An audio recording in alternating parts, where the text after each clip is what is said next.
extreme, nastier weather. The good news is it's 1.5 degrees Celsius that we hit for the whole of 2024. It's not like real limit. It's a limit of 1.5 is 20 year out. And this is just the first year.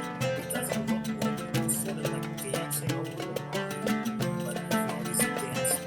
A report from the U.S. Labor Department said the economy added 256,000 jobs last month.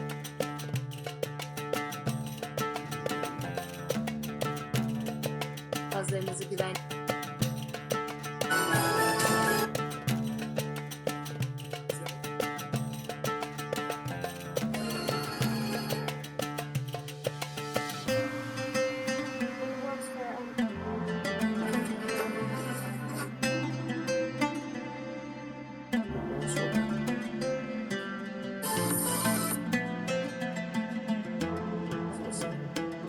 Biz bunları dinlemeye ve birlikte çözmeye hazırız ama temel sorun benim geçen bölümde söylediğim, Turan Bey'in de söylediğim.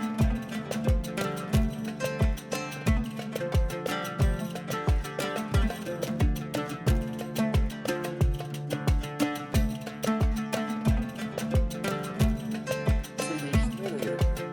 Ufak tefek yasal düzenlemeler ve anayasaya uyan, demokrasi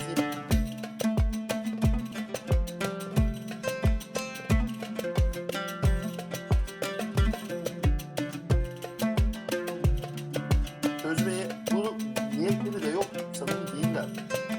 Hesap, biz bu iktidarımızı nasıl sürdürmeye devam ederiz? Sürdürebilecekleri kadar. Ne olsa Sonsuza kadar. inanırdınız? Efendim? Ne olsa inanırdınız? Yani Gerçekten Ben- çözme iradesi